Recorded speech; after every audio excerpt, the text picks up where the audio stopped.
Ну вот, Александр, вы озвучили вопрос, Dear colleagues, будет ли well, ставка на Alexander, цифру, you voiced приведет ли она к цифровому challenged if неравенству. Мне we'll кажется, be очень важный making вопрос. a stake Можно on презентацию digital включить? and if it will make everything И, digital, в basically. общем, я бы So ответил, would answer что that вот the технологии technologies will приведут lead однозначно к to a резкому sharp росту growth in индивидуализации образования. Как individualizing следствие, ну, так сказать, education что as an понимать под цифровым outcome. неравенством. Но то, What что мы we will получим get возможность индивидуальных an opportunity траекторий, по for сути, вот individual МУКи 2.0, это trajectories, и so есть MOOCs 2.0 is те ресурсы, которые resources that will позволят эту allow this индивидуализацию как бы individualization очень мощно to формировать на form основе based технологий on адаптивного adaptive контента, на content, основе анализа based on индивидуального analyzing стиля individual style, обучающегося, based на on основе анализа analyzing его, так сказать, когнитивных cognitive особенностей, познавательных peculiarities и в and генерации generating неких нюансов, связанных с nuances формированием connected with the мотивации человека. Ну, я formation, думаю, motivation of презентация people. появится сейчас, я начну Well, в любом случае I will комментировать. start commenting Значит, now.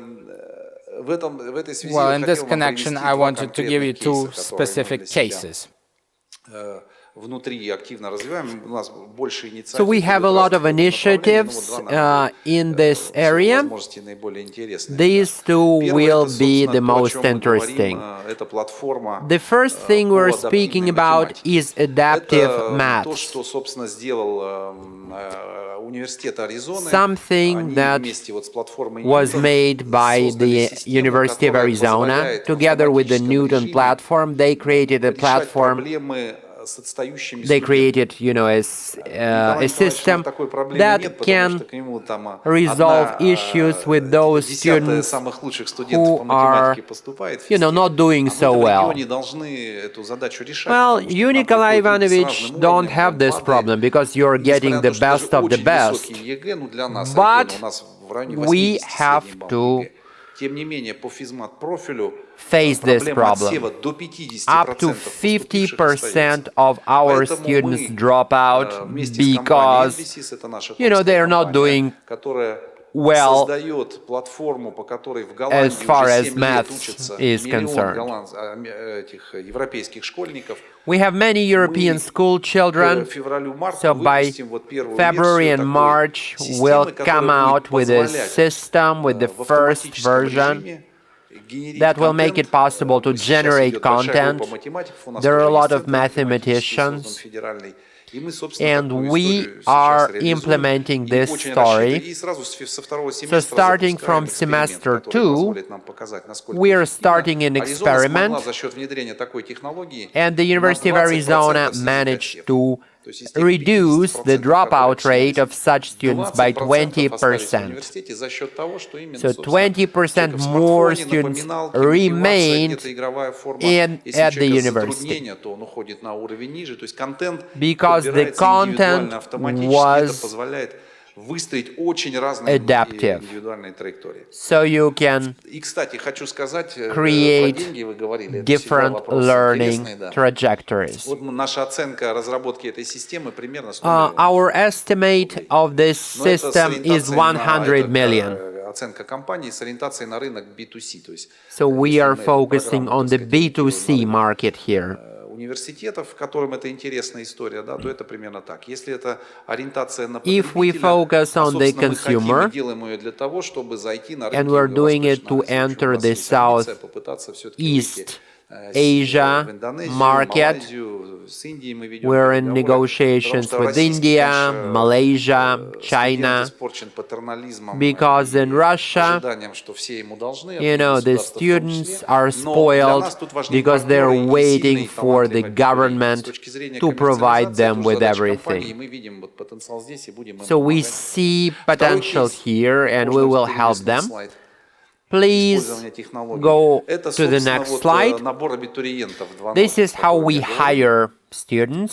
Мы научились applicants, выходить в applicant из анализа recruitment цифрового следа 2.0. в университете So now we человека, can в социальной analyze сети, digital в анализ traces. его коммуникативного мира, We can через analyze лайки, the через те person's, фотографии, которые он постит, communicative через world. анализ семантический контента и We can содержания analyze его профиля в Инстаграме, the в Инстаграме там, semantic или profile ВКонтакте. Причем of проблема-то в his чем? or К нам, her кстати, profile on первокурсники заходят в первом Instagram. случае, И у нас нет цифрового следа. or Нужно on еще время, чтобы Facebook, накопить понимание о том, we как он need to учится. И в have этом смысле enough мы вынуждены digital выходить вперед traces и понимать, и to, пытаться learn профиль уже how, снять из его обыденной жизни, what sort социальных of сетей и так person далее. he is, what his Вот видите, interests что are, and сделано, so цифры forth. приведены на So here you экране. can То see есть, the по сути, в numbers. течение 2 последних лет мы So for the завели past 2 в years, университет тех студентов, которые we никогда не знали про университет. И завели тех, attracted которые those students who never подходят под нашу even целевую knew модель. Мы about our поняли, какие студенты university, нам нужны, but who fit креативные, на our саморазвитие, model. готовые, так сказать, готовые к Those поиску, students who are интересующиеся interested in математикой, mathematics, in физикой, physics, and Дальше в natural автоматическом sciences. режиме генерировалась с ними Then we связь в социальных generated сетях. И communication вот with them on social networks. Было 400 So about И что and, самое and интересное, what's в итоге, and the most во-первых, interesting большая thing часть студентов оказалась is из that территорий, most которые of никогда в them университет were не from собирались the areas that А спустя 2 года из первого didn't набора where they didn't even know about the значительно university, большую мотивацию, and they значительно showed лучшую even успеваемость, better мы продолжаем это motivation изучать. И это after they подтверждает, в общем, мы entered экспериментируем с the с пониманием, university. так сказать, целевой модели, с тех характеристик, с которыми. Но вот уже вот So этот кейс this показывает, case что study современные shows технологии us дают that возможность modern привлечь совершенно technologies новых empower абитуриентов, us которых to мы даже, так сказать, attract другими new средствами не могли applicants бы who привлечь в университет. we wouldn't have Поэтому, been able to завершая, я attract хочу коллег пригласить к тому, otherwise. что мы сегодня создали такое сообщество, которое Summarizing называется my «Университет speech, открытых I данных». would like to say that we created a community that is called the University of Open Data. So we have HSC, the Far Eastern University. So we are gathering these data sets. We're learning how to, experiment with them. And from this standpoint, we've created an advanced learning university. So for us, it is those initiatives that are related to the introduction of new educational technologies are interesting. So all those of you who are interested in this also, please feel free to step in. It is a new side to education that is opening up to us now. Well, I know that you have a short presentation, but whether you need it or not, please decide yourself what managerial decisions you will have to take because of the digital revolution. Please show the second slide of my presentation. These are the managerial solutions. Digitalization is helping us a lot. And throughout the world, there is a lot of deficit of managers who have a strategic type of thinking. And for each manager, the most appropriate decisions are made when there is information about all of the processes. And digitalization is helping here a lot. I can say that our ministry has reached new heights, so the president can take his iPhone and see what's going on in his finance department online.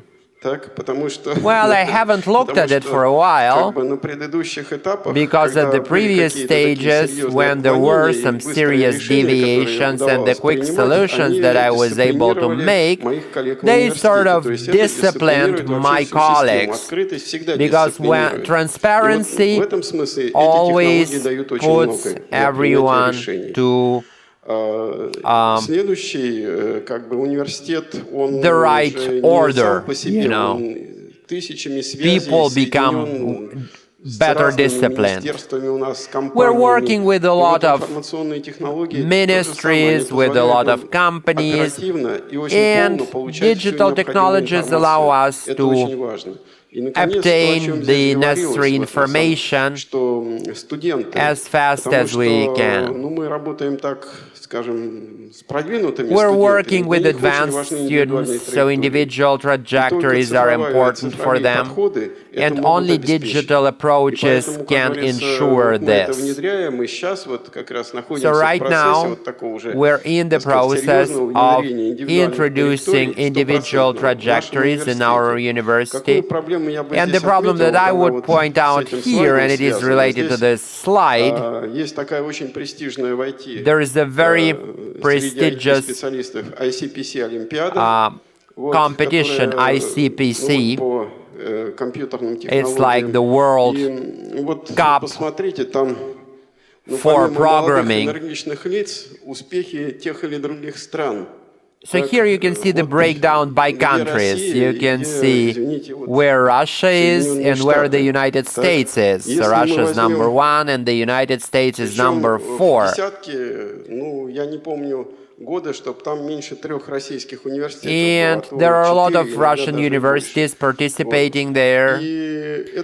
So what it means is that from this standpoint of talent in IT, we are the leaders.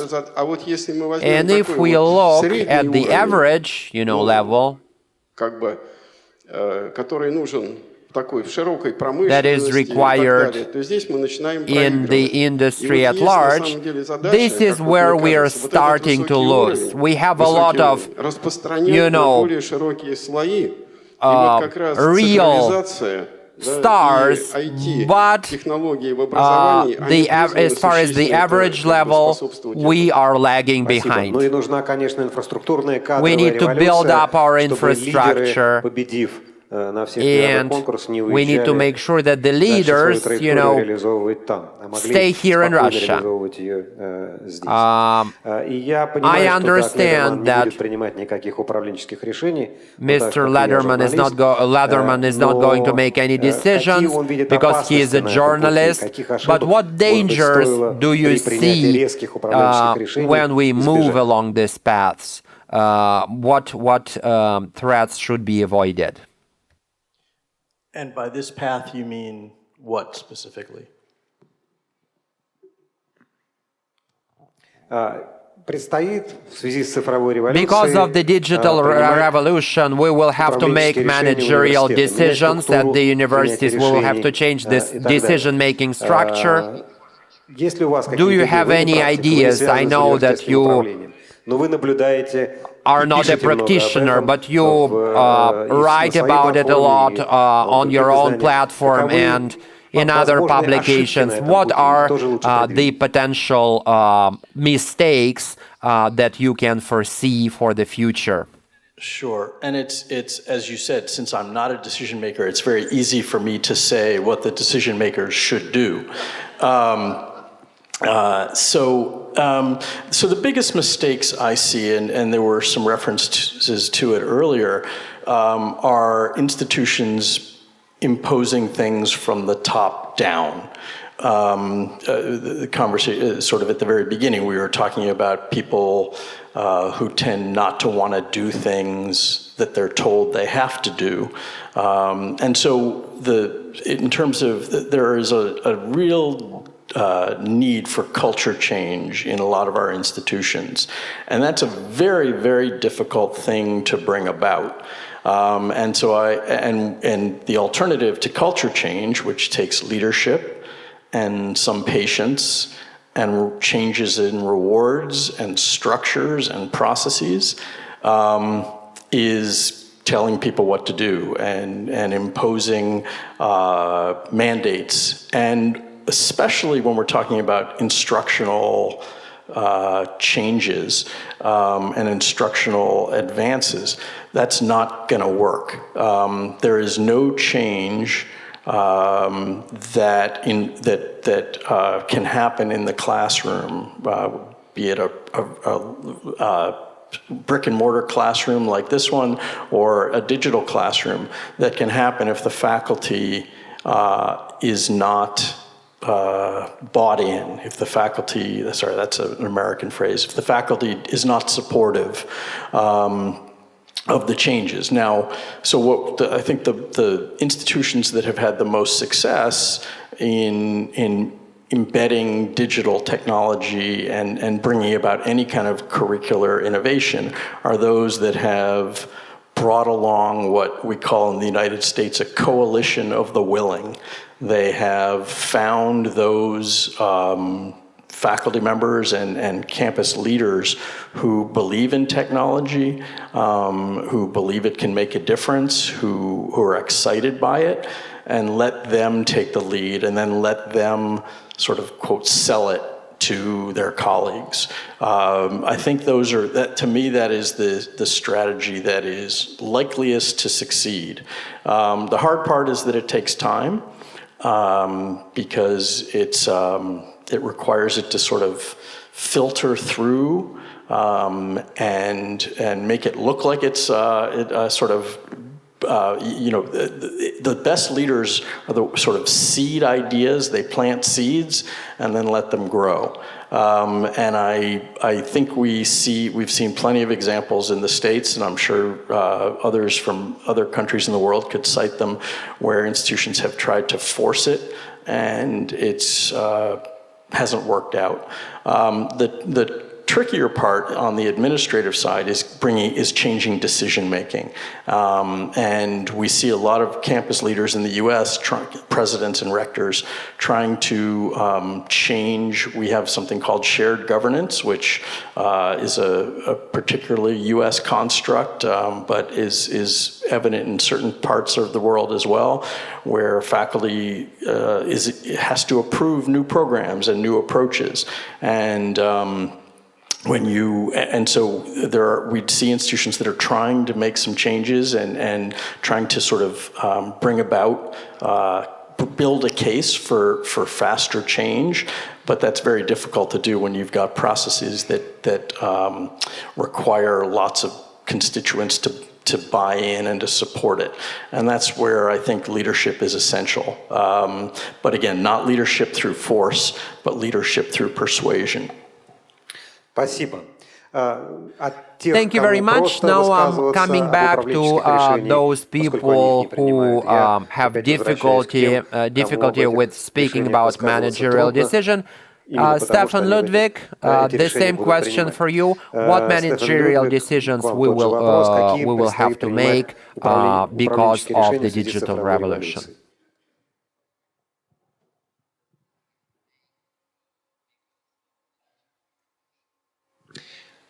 It took a second for the translation to come up, so good question. I did want to respond to a comment you made earlier before I answer your question, is faculty are concerned, do I want to do this? Is this something I'm skilled at? And I would consider you a professional football player, and saying you should now go be a professional boxer is not really realistic. So how do we, as Doug mentioned, form coalitions of the willing for those that want to retrain or train in something new or cross-train, and then give support to people like proverbial you that would want to do that. So that's how you begin to approach that, because you just can't force people to learn new tricks sometimes. So decision-making, management. So we have to understand the environment we're working in. So that's an awareness of current managers. I don't think you throw out the whole structure. You have to understand IT better. You have to have individuals with a vision, and you have to have someone that's committed to it, and then understanding the finances, and then put the dollars behind it. So we're not talking about radically changing the structure of the institution. We don't want to throw the baby out with the bathwater. Does that translate into Russian? Maybe? Okay. So there's not as much structure changing as it might appear at first, I guess would be the short answer to that question.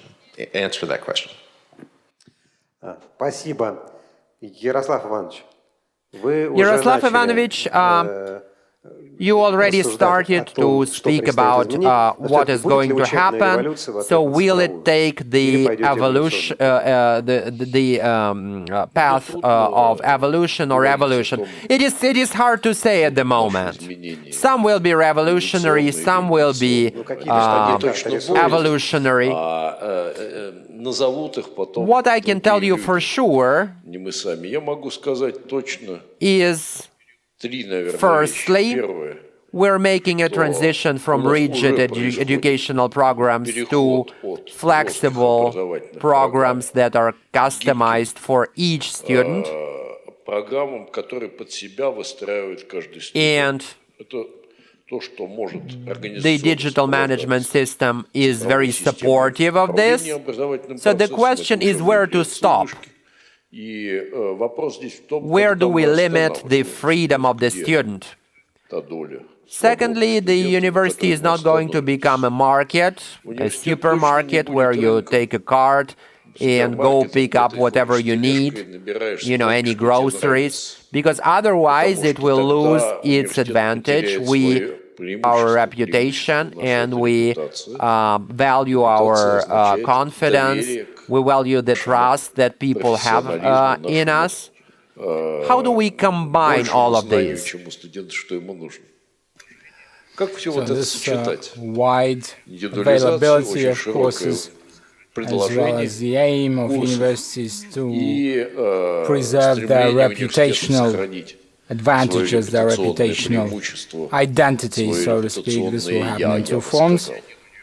So far, not a single university has started doing it, so we're going to do it in the near future. This is educational consulting and educational coaching. So the student, he becomes considerably more independent. The university should give him qualified advice. We should have our own McKinsey and KPMG within the framework of large universities. We should fulfill the roles. So the demand of the students and their parents to get this advice is very high. And we shouldn't overestimate the opportunity of people and the readiness of people for independent actions. A lot of people like to put their trust in something. University should be something that people put their trust in willingly. Thank you very much. We've shown very good digital discipline. We went through those 3 circles in the amount of time that was planned, and we have an important opportunity for horizontal communication. It's good to just speak within the panel, but we should build a horizontal connection with the audience. Are there any questions from the audience? I would ask to give the microphone. Here I also see question here and the question there. Там вижу третий. Gobelskaya University, I represent my name is Shanban Viktor Sonovich Yaroslav Ivanovich. A question to you. Connection to your slide, connected to what are we to expect, the transition to mental labor, to brain labor, and getting rid of routine professions. Does that lead to the fact that higher education will be universal? And the second question connected to that is, if we're transitioning to the paradigm of incessant education, will the university be a subject of this limitless education, or it will be just 4 or 5 years, a magistrate degree, and then the market of players on the educational sphere will become more and more saturated with various other players? Thank you. Yeah, I'll start with your second question. Universities are a player going down to schools and going up to the system of education for adults. Our university has always positioned itself as a university that plays, starting from the from high school, and very closely, same as with students and people from Moscow and me outside Moscow sitting here know it very well, that we're very active in schools. And I said that what is the share of income that we're planning to get from online? We're getting twice as much from additional education programs already, so teaching adults already. So I think that most universities can say that about themselves too. So I think that we do not have this dilemma, so to speak. Thank you. Your question, and then pass the mic over there. Ivan Tereshenko, a student of the High School of Economics. Question to all Rectors. Yaroslav mentioned the term blockchain. I have two main subjects. First is how are you planning to create the chain so university monopolizes the whole system, or are they going to follow the decentralization standards so that you will be giving your own computational power and get credits? And second, about the blocks of information itself. So it will be a user ID which will have information on the educational process, or will go to digital footprints. So reviews of colleagues and people from same study group, or how much time he or she spends on specific site. So Yaroslav Ivanovich or anyone else who wants to answer this. So blockchain is a system, mutual, understanding of results and mutual validation of results. So in respect to the educational world, you should go through a reputational threshold. So because if some people introduced to the blockchain system, some mom of some schoolboy takes part in the blockchain system and alters the result.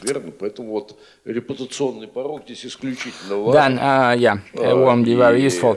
So this is educational blockchain compared to everything else. Yeah, that's how it's different. Yeah, maybe colleagues can answer the question. I'm hogging the mic a little bit here. So I wouldn't see any prospects of development connected with the computational powers, and computational powers are global. I don't think that universities should exchange their students. This system is a global, should be a global system. For us, it's important to use this system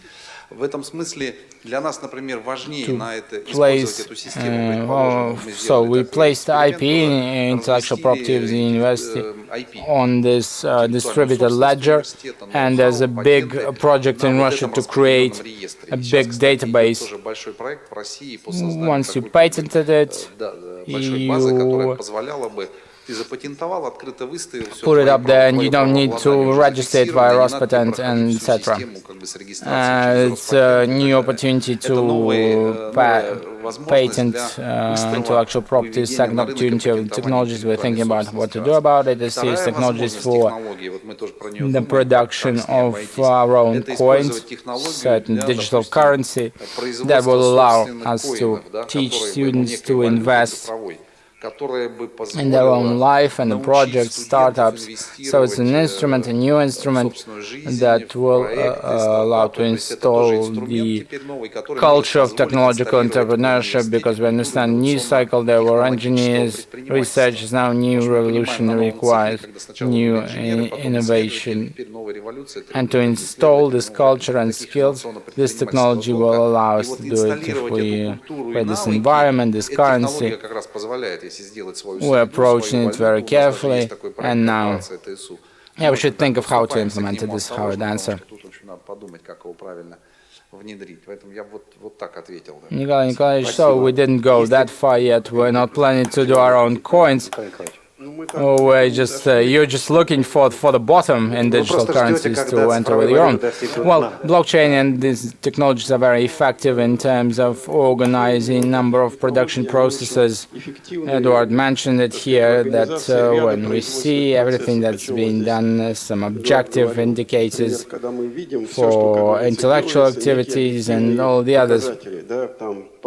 So something to keep in mind here is that you should be very careful about.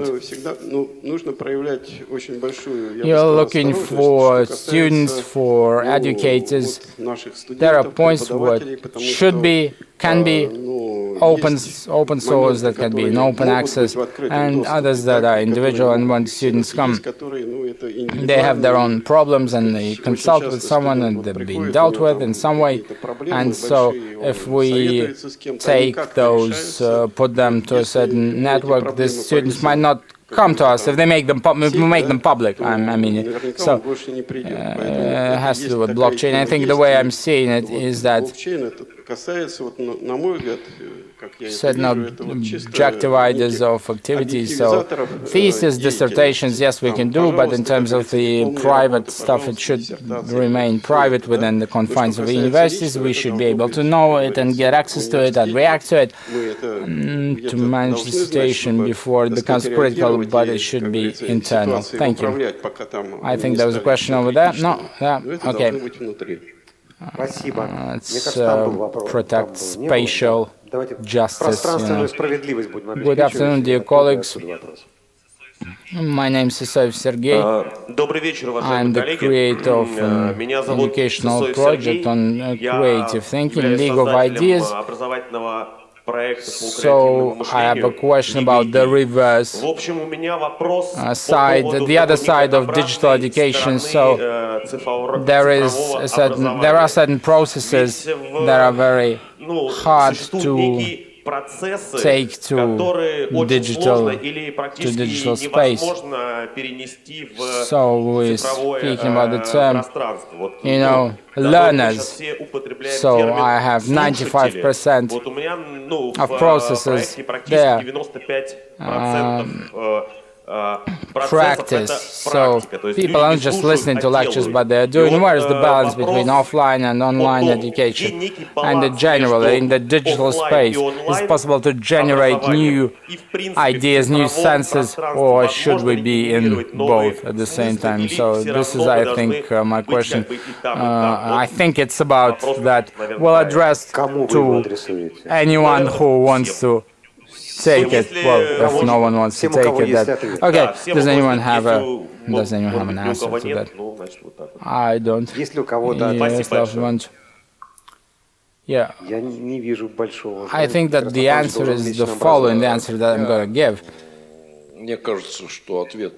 Let's remember Gutenberg revolution in education. Before that, there were peripatetics. Before that, there was communication in a small group, teacher and 3 students. Has that disappeared? No, that hasn't disappeared. Moreover, it is kept as a sacred, nucleus of being school, university, when you find your own teacher, and when your professor found his own student, and they communicate. So what the book did, the book helped find the best student, not just the people who are brought to you, but the best of the hundreds that read your book.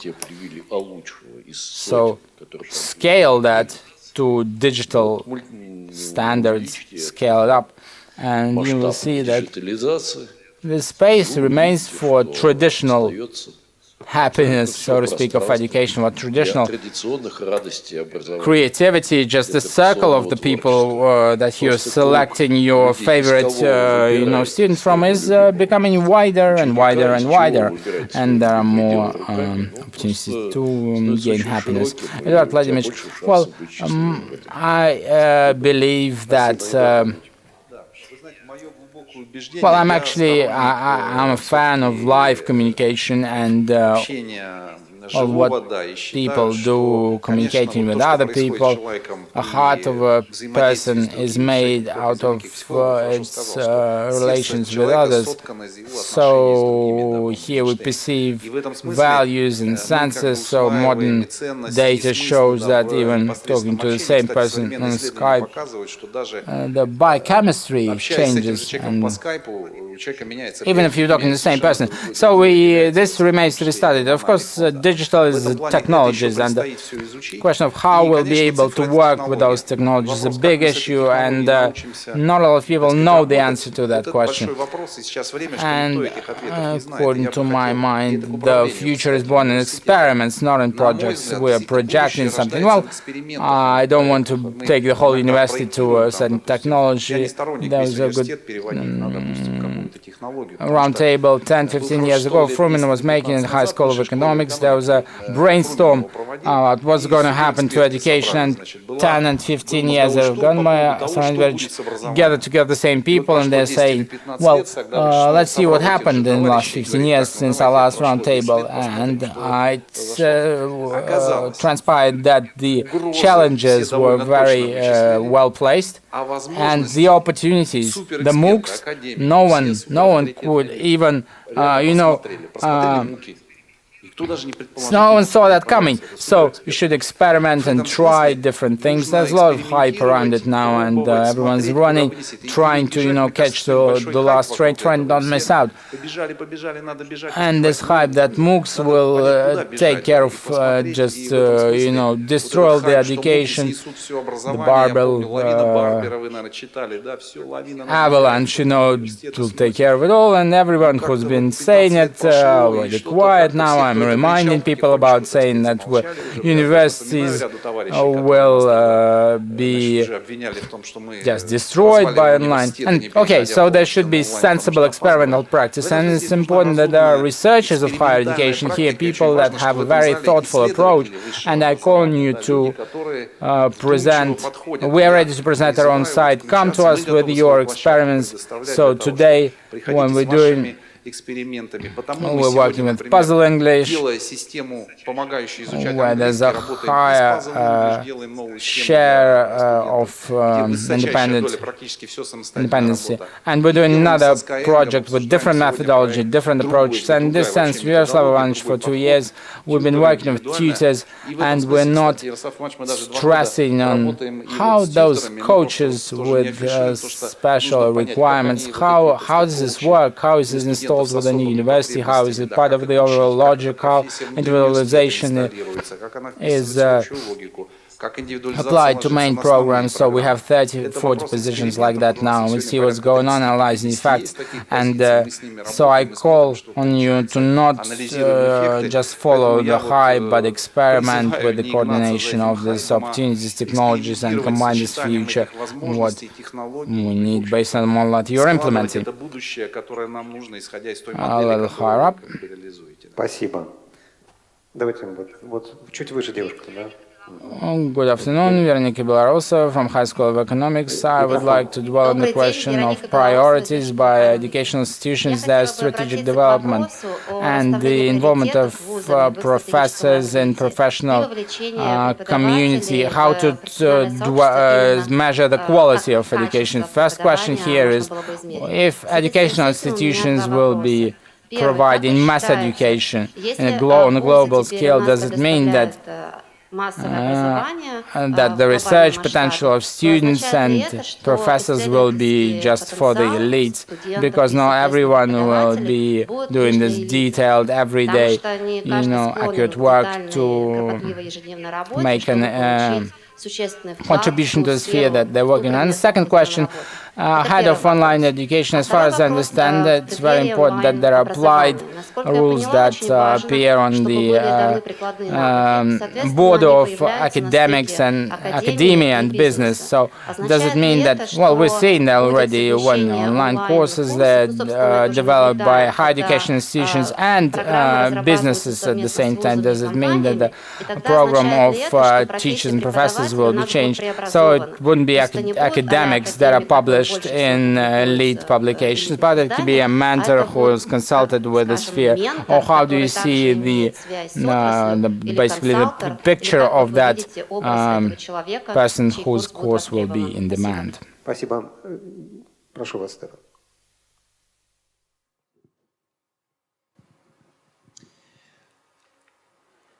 Access to research universities is already for the elite. So how would that, by offering more education to more people and allowing them more access to what we have, I think that automatically helps us reach more people and do more good. The fascinating thing that I heard from my distinguished colleagues, and they're way more distinguished than I'll ever be, is this idea that we want the best students. So people take tests, and then we decide when they're children that they're the best, and that's not true. So how do we, this digital thing also democratizes education, so it allows people a second chance to come in, not when they're 18, but when they might be ready or a life change has them make a new decision. So this elite thing, we're hyper focused on elite and research and prestige. Prestige is the lifeblood of higher education, and it has become our poison because we chase it like corporations chase profit. So we don't want to diminish research or say it's not good. Of course it is. We have to keep doing it. That's part of our mission. But in addition, we need to open up more doors. Спасибо. Thank you. Давайте выше тогда. Пойдем, а потом спустимся вниз. Мы обеспечиваем пространственное равенство слева, справа, сверху. We make sure that there is equality from everywhere. Good afternoon, my name is Stas Karpovich, Enoka company. So today we've been speaking about the value that higher education brings, reputation, expert competencies, but we understand that one of the main values is the fact that access to professors is closed, is restricted, so now we are focusing on new values in higher education. So I didn't see such a promising area I didn't see such a promising area as priority selection of competencies, because we're basically following the technology market, but we need to look ahead, we need to forecast the future, taking into consideration that there is a lot of potential of research institutions. Do you have any intention to, develop this system of forecasts so that we can foresee what professions will be in demand 3 or 4 years from today, because a lot of things have already been calculated. So how do you intend to work with this? Who is this question for? Well, whoever is ready. Nikolai Nikolaevich? Well, it's a very dense and in-depth question. Thank you. The educational system is conservative, so sometimes it is slowing it down. So everyone is trying to save his life to the best of his abilities. But there are some common principles. I can tell you what we're doing. We're trying to attract those professionals who are working. So if we have fundamental research, then we rely more on the academic world. But there are working professionals from IT companies. At first, they were unwilling to join us because they thought that it was just lost time for them. But now that they are coming to us, we are able to close this gap for seeing new areas in education. And Doug Lederman also wanted to say a few words. Am I correct? Sure. Well, yes, please. Although I want to make sure I understood the question right. I guess the way I understood the question is in an era in which the skills that people need are changing very fast. How do we ensure that we're preparing people the right way? Is that more or less? So I think it's a very important question, and I guess my solution or part of my answer is that we should be not focusing as much on the skills, the sort of short-term skills of the moment, but on the what we in the States call the liberal arts, the foundational skills that are going to serve every person for a lifetime of work, no matter what's happening, no matter how quickly the half-life of specific job skills speeds up. And that's critical thinking, creative thinking, communication. These are the kinds of knowledge and the kinds of learning that the disciplines that are right now in the United States sort of falling into disfavor, the humanities, the arts, really build. And in the US right now, we're very, very focused on STEM, science, technology, engineering, et cetera, which is very important for our economy. But there is and obviously there are lots of ways to embed and build critical thinking and creative thinking and communication. But the sort of human skills are the best, to me, the best antidote to an economy in which, and the best preparation for an economy in which the skills of the moment lose their value within 10 years or 5 years or 3 years, which is increasingly where we're headed. Спасибо. Эдуард Владимирович. There are a lot of tools that universities have here, but there are also nuances here. Very often companies themselves do not understand clearly what these skills are. Sometimes they say, well, we need to cancel everything, to abolish everything. But then we find out that they are not doing well in maths when they are in their third year. So maybe the universities are lagging behind, but we need to find out what universities are related to these gaps, and then we need to create new managerial tools, create new councils, find new partners. And as far as predictions, you know that we had an intensive course in 2021. So they discovered the digital trace, and they suggested a new strategy, a new digital strategy for them. And they made decisions that were not pre-programmed. It is very difficult to program people. They chose different tracks. So we need to learn how to use predictive analytics, how to use the feedback so that they can make decisions in a conscious manner. And this is what the task of modern education is. Yaroslav Ivanovich, one last word from you, and then we will summarize everything.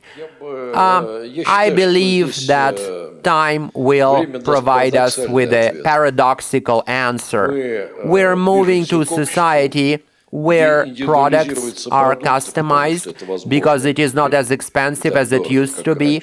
services are customized, and in this society there will be no mass professions. Each professional will have to reshape himself with a unique set of skills. It is very promising for good universities, because good universities are